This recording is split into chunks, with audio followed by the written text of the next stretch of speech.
My fellow Americans, tonight I want to talk to you about Syria, why it matters, and where we go from here. Over the past 2 years, what began as a series of peaceful protests against the repressive regime of Bashar al-Assad has turned into a brutal civil war. Over 100,000 people have been killed. Millions have fled the country. In that time, America has worked with allies to provide humanitarian support, to help the moderate opposition, and to shape a political settlement. But I have resisted calls for military action because we cannot resolve someone else's civil war through force, particularly after a decade of war in Iraq and Afghanistan. The situation profoundly changed, though, on August 21st, when Assad's government gassed to death over 1,000 people, including hundreds of children. The images from this massacre are sickening. Men, women, children lying in rows, killed by poison gas. Others foaming at the mouth, gasping for breath. A father clutching his dead children, imploring them to get up and walk. On that terrible night, the world saw in gruesome detail the terrible nature of chemical weapons, and why the overwhelming majority of humanity has declared them off limits, a crime against humanity, and a violation of the laws of war. This was not always the case. In World War I, American GIs were among the many thousands killed by deadly gas in the trenches of Europe. In World War II, the Nazis used gas to inflict the horror of the Holocaust.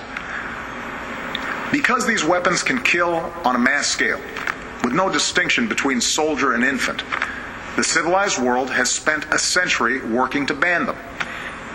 And in 1997, the United States Senate overwhelmingly approved an international agreement prohibiting the use of chemical weapons, now joined by 189 governments that represent 98% of humanity. On August 21st, these basic rules were violated, along with our sense of common humanity. No one disputes that chemical weapons were used in Syria. The world saw thousands of videos, cell phone pictures, and social media accounts from the attack.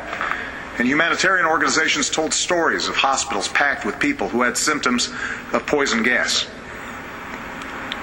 Moreover, we know the Assad regime was responsible. In the days leading up to August 21st, we know that Assad's chemical weapons personnel prepared for an attack near an area where they mix sarin gas. They distributed gas masks to their troops. Then they fired rockets from a regime-controlled area into 11 neighborhoods that the regime has been trying to wipe clear of opposition forces. Shortly after those rockets landed, the gas spread, and hospitals filled with the dying and the wounded. We know senior figures in Assad's military machine reviewed the results of the attack, and the regime increased their shelling of the same neighborhoods in the days that followed. We've also studied samples of blood and hair from people at the site that tested positive for sarin. When dictators commit atrocities, they depend upon the world to look the other way until those horrifying pictures fade from memory. But these things happened. The facts cannot be denied. The question now is what the United States of America and the international community is prepared to do about it. Because what happened to those people, to those children, is not only a violation of international law, it's also a danger to our security. Let me explain why. If we fail to act, the Assad regime will see no reason to stop using chemical weapons. As the ban against these weapons erodes, other tyrants will have no reason to think twice about acquiring poison gas and using them. Over time, our troops would again face the prospect of chemical warfare on the battlefield. And it could be easier for terrorist organizations to obtain these weapons and to use them to attack civilians. If fighting spills beyond Syria's borders, these weapons could threaten allies like Turkey, Jordan, and Israel. And a failure to stand against the use of chemical weapons would weaken prohibitions against other weapons of mass destruction and embolden Assad's ally, Iran. which must decide whether to ignore international law by building a nuclear weapon or to take a more peaceful path. This is not a world we should accept. This is what's at stake. And that is why, after careful deliberation, I determined that it is in the national security interests of the United States to respond to the Assad regime's use of chemical weapons through a targeted military strike. The purpose of this strike would be to deter Assad from using chemical weapons, to degrade his regime's ability to use them, and to make clear to the world that we will not tolerate their use. That's my judgment as Commander-in-Chief. But I'm also the President of the world's oldest constitutional democracy. So even though I possess the authority to order military strikes, I believed it was right, in the absence of a direct or imminent threat to our security, to take this debate to Congress. I believe our democracy is stronger when the President acts with the support of Congress. And I believe that America acts more effectively abroad when we stand together.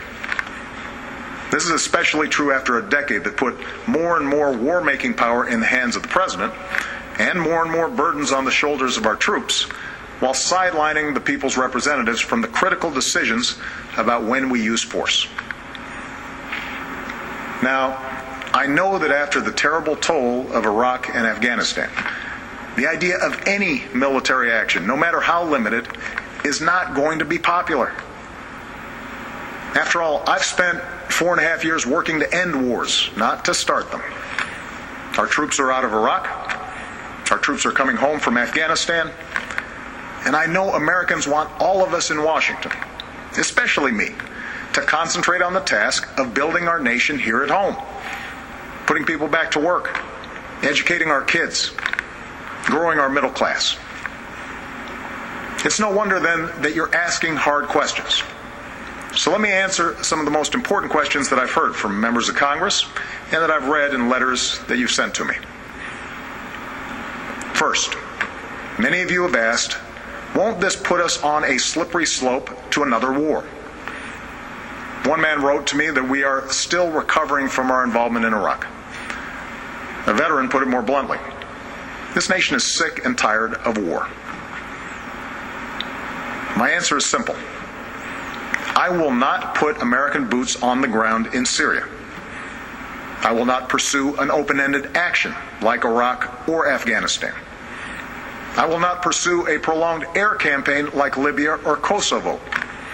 This would be a targeted strike to achieve a clear objective, deterring the use of chemical weapons and degrading Assad's capabilities. Others have asked whether it's worth acting if we don't take out Assad. As some members of Congress have said, there's no point in simply doing a pinprick strike in Syria.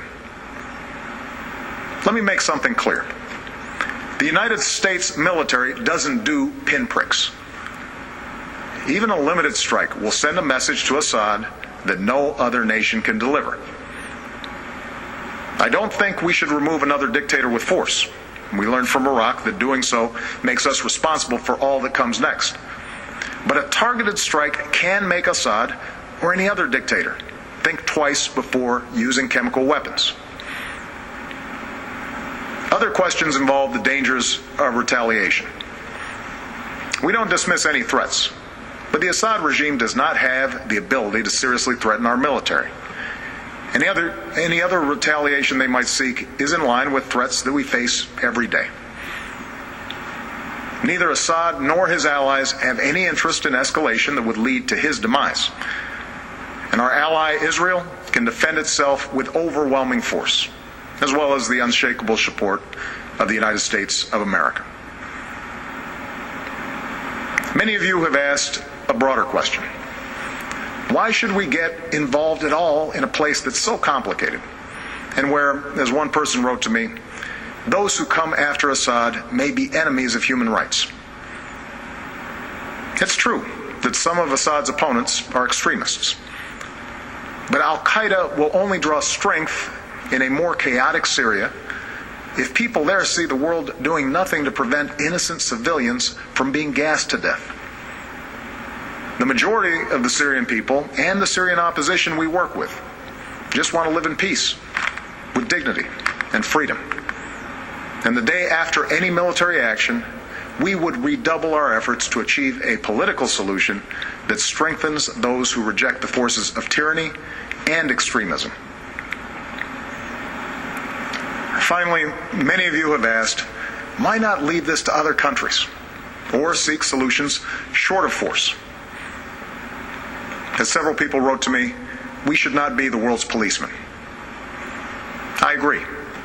And I have a deeply held preference for peaceful solutions. Over the last 2 years, my administration has tried diplomacy and sanctions, warnings and negotiations. But chemical weapons were still used by the Assad regime. However, over the last few days, we've seen some encouraging signs.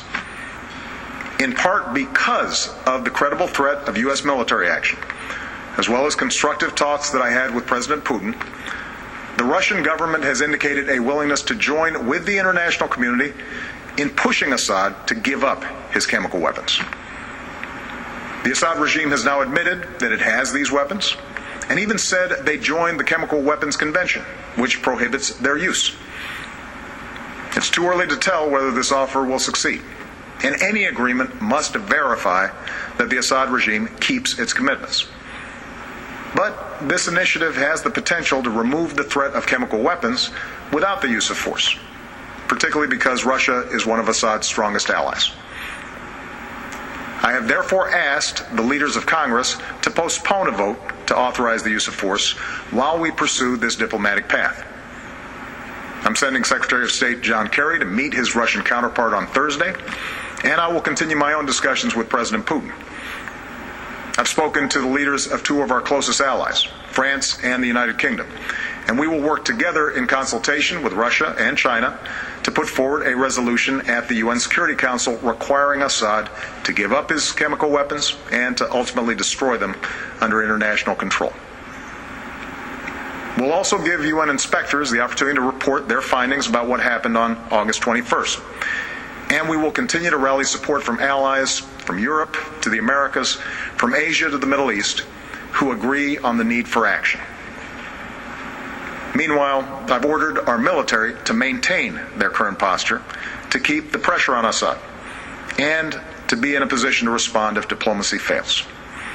And tonight I give thanks again to our military and their families for their incredible strength and sacrifices.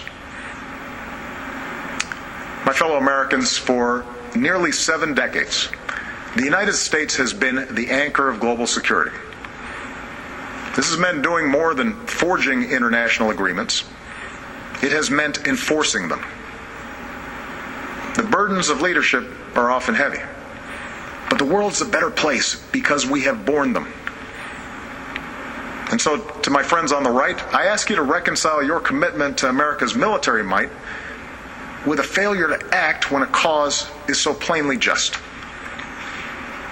To my friends on the left, I ask you to reconcile your belief in freedom and dignity for all people with those images of children writhing in pain and going still on a cold hospital floor.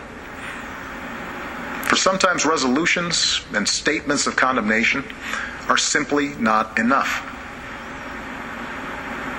Indeed, I'd ask every member of Congress, and those of you watching at home tonight, to view those videos of the attack. And then ask, what kind of world will we live in if the United States of America sees a dictator brazenly violate international law with poison gas, and we choose to look the other way? Franklin Roosevelt once said, our national determination to keep free of foreign wars and foreign entanglements cannot prevent us from feeling deep concern when ideals and principles that we have cherished are challenged. Our ideals and principles, as well as our national security, are at stake in Syria, along with our leadership of a world where we seek to ensure that the worst weapons will never be used. America is not the world's policeman.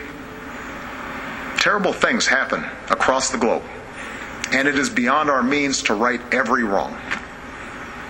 But when, with modest effort and risk, we can stop children from being gassed to death, and thereby make our own children safer over the long run, I believe we should act.